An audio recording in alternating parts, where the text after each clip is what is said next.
Assalamualaikum warahmatullahi wabarakatuh. Apa kabar semua? Semoga kita hari ini dalam keadaan sehat ya. Baik, kita akan lanjutkan topik kita, yaitu dalam statistika penelitian bahasa.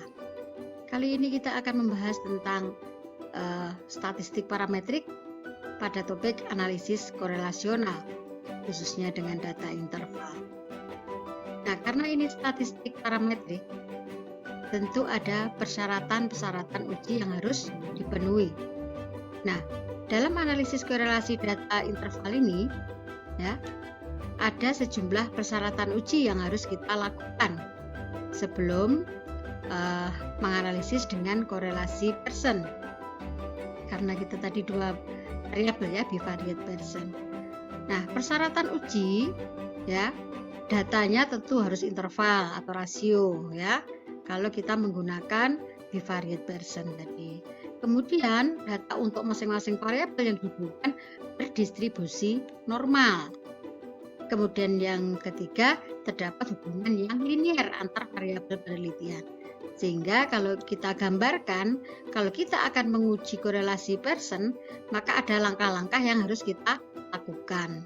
Yaitu pertama kita harus melakukan uji normalitas, kemudian uji linearitas, barulah kemudian kita menguji korelasi Pearson. Nah, jadi datanya harus normal, juga harus linier ya. Nah, ini contoh kasusnya. Nah, misalnya seorang peneliti ingin mengetahui hubungan antara kemampuan penalaran siswa dengan kemampuan memecahkan masalah dalam pembelajaran bahasa Indonesia. Jadi ada dua variabel, yaitu kemampuan penalaran dan kemampuan memecahkan masalah. Misalnya dari 30 peserta didik, nah skor yang diperoleh seperti ini. Nah, sekarang akan kita mulai dengan memasukkan data. Nah, kita sudah di SPSS. Kita akan memasukkan data dua variabel tadi, yaitu kemampuan penalaran dan kemampuan memecahkan masalah ya.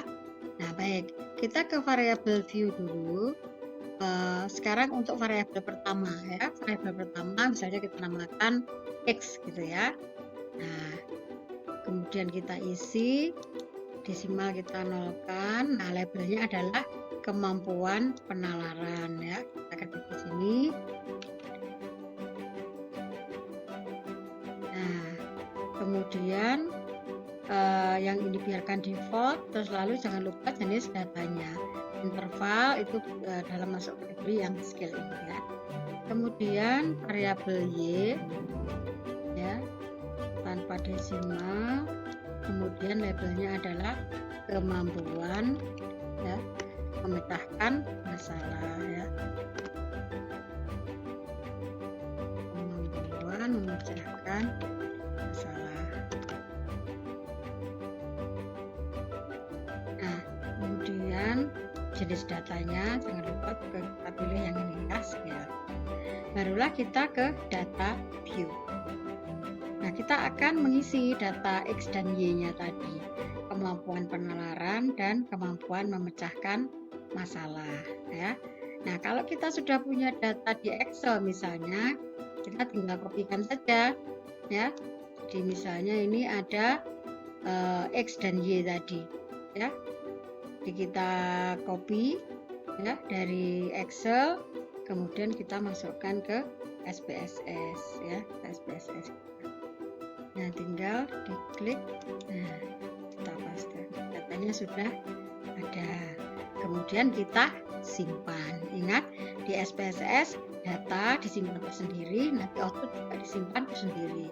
Tapi ingat pada output itu kalau misalnya sekali kita buka SPSS, hari itu kita analisis misalnya berkali-kali dengan beragam rumus, kalau kita tidak menutup atau menyimpan tersendiri file-file output, maka semuanya akan menjadi satu.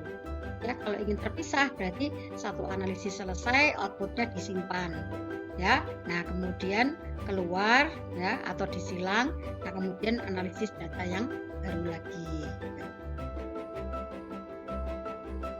setelah data kita simpan, sekarang kita akan menganalisis data ini ya dengan tadi korelasi Pearson. Tetapi tadi di awal sudah saya jelaskan, untuk bisa melakukan uji korelasi Pearson ini ada persyaratan yang harus dipenuhi, bahwa datanya harus normal, harus linier. Maka kita adakan uji normalitas terlebih dahulu ya. Nah, langkahnya dari menu ini kita klik ya, kita klik untuk yang analyze. Nah, kemudian kita pilih regression, kemudian linear. Ya. Nah, kemampuan pengenalan dimasukkan dalam variabel dependent, kemampuan memecahkan masalah ke independen. Ya. Nah, kalau sudah sampai di sini, kemudian kita pilih save. Nah, save. Nah, kemudian kita klik untuk residual untuk yang pertama ya. Ini unstandardized. Nah, kita continue ya. Oke. Nah, nanti kita lihat di data saja hasilnya. Nah, akan ada data residu seperti ini, ada data residu. Nah, ketika ini sudah selesai, kemudian kita lanjutkan analisis lagi, yaitu analyze ya. Kemudian yang kita pilih adalah non parametric test ya. Kemudian kita pilih ini legacy dialog, kemudian kita pilih one sample yang Kolmogorov-Smirnov ya, yang klik ini. Nah, yang kita masukkan adalah data residu tadi, kita masukkan ke sini ya. Nah, setelah kita masukkan, menu klik distribusi normalnya ya, kemudian kita oke ya. Nah, hasilnya seperti ini. Nah, untuk hasil tes tadi untuk uji normalitas. Nah, sekarang apa ini artinya? Nah, yang kita lihat adalah angka ini 0,879, yaitu signifikansi yang kita lihat. Nah, data dikatakan normal apabila signifikansinya itu lebih dari 0,05. Padahal di data ini adalah 0,879. Nah, oleh karena itu kita bisa menyimpulkan ya bahwa data dalam penelitian ini berdistribusi normal ya. Dengan demikian, asumsi atas persyaratan normalitas itu sudah terpenuhi dalam penelitian ini. Nah, kalau ingin dituliskan hasil analisis uji normalitas tadi bisa seperti ini ya. Berdasarkan tabel output SPSS diketahui nilai signifikansi untuk dua arah adalah 0,879, yang berarti ini lebih besar dari 0,05 ya. Maka sesuai dengan dasar pengambilan keputusan dalam uji normalitas Kolmogorov-Smirnov dapat disimpulkan bahwa data berdistribusi normal ya. Jadi ini sudah memenuhi persyaratan normalitas ya. Selanjutnya kita akan menguji linearitas data ya. Nah, langkah pertama adalah kita akan menganalisis, analyze, kemudian compare means. Setelah itu klik yang means ya. Nah, kemudian kita masukkan data kemampuan penelaran dalam dependent list dan kemampuan memecahkan masalah ke independent list ya. Nah, kemudian di option ya, diklik option, lalu kita pilih ya, ini misalnya mean, number of case, standard of deviation, misalnya biarkan begitu ya. Kemudian yang kita klik adalah test for linearity ya, lalu klik continue ya. Setelah itu oke. Nah, hasilnya itu seperti ini ya, yang kita lihat ini. Nah, dari sini diperoleh angka signifikansi ya, yaitu 0,840 ya, 0,80. Nah, artinya 0,840 itu lebih besar dari 0,05. Nah, karena lebih besar dari 0,05, maka data tersebut linier gitu ya. Nah, kalau kita tuliskan hasil analisis uji linearitas tadi adalah sebagai berikut gitu ya. Dasar pengambilan keputusan dalam uji linearitas dilakukan dengan cara tadi melihat nilai signifikansinya. Nah, berdasarkan nilai signifikansi tadi diperoleh deviation from linearity sebesar signifikansinya sebesar 0,840 yang berarti lebih besar dari 0,05. Maka dapat disimpulkan ada hubungan linier secara signifikan antara variabel kemampuan penelaran dengan kemampuan memecahkan masalah ya. Jadi persyaratan linearitas dalam penelitian ini sudah terpenuhi ya. Jadi datanya sudah linier.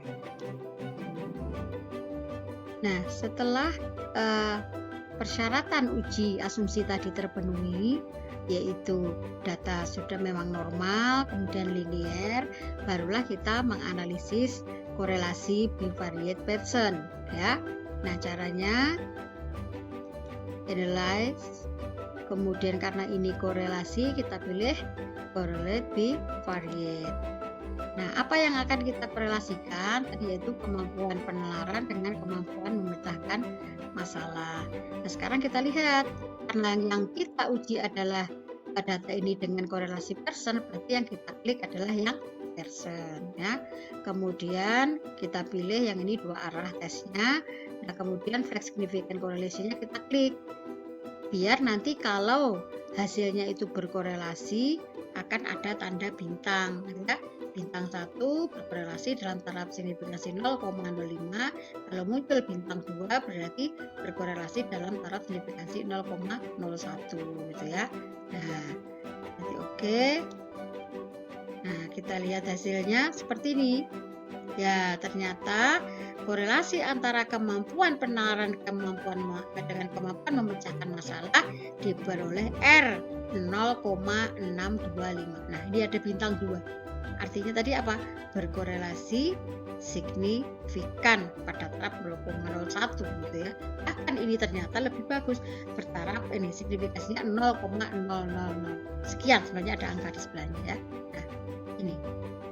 Nah, karena taraf signifikansi itu 0,00 ya, yang standarnya adalah kalau nanti taraf signifikansi lebih kecil dari 0,05 berarti ada korelasi yang signifikan. Nah, karena ini 0,000 ini ya, maka berarti kan lebih kecil. Karena lebih kecil berarti terdapat korelasi yang signifikan antara kemampuan penalaran dengan kemampuan memecahkan masalah ya. Jadi dari sini bisa kita lihat R-nya tadi ya, kemudian juga taraf signifikansinya. Hasil analisis tadi kalau ditulis bisa seperti ini ya. Jadi berdasarkan hasil analisis diketahui koefisien korelasi antara kemampuan penalaran dengan kemampuan memecahkan masalah diperoleh R-nya 0,625. Taraf signifikansi ditemukan 0,000. Nah, jadi dari sini dapat disimpulkan terdapat korelasi yang positif antara kemampuan penalaran dengan kemampuan memecahkan masalah. Karena tadi signifikansinya lebih kecil dari 0,05, bahkan lebih kecil dari 0,01 gitu ya. Nah, kemudian bisa juga disimpulkan yang berikutnya adalah kemampuan penalaran itu ternyata berkorelasi kuat dengan kemampuan memecahkan masalah. Jadi bisa disimpulkan tidak hanya sekedar berkorelasi signifikan, tapi kita juga bisa mengatakan korelasi ini kuat kategorinya gitu ya. Nah, interpretasi lebih jauh, jadi semakin tinggi kemampuan penalaran akan semakin tinggi pula kemampuan memecahkan masalah ya, demikian pula sebaliknya gitu ya. Nah, tadi saya mengatakan berkorelasi kuat. Apa dasarnya? Nah, bisa dilihat di tabel ini ya. Ini kriteria tingkat keratan hubungan.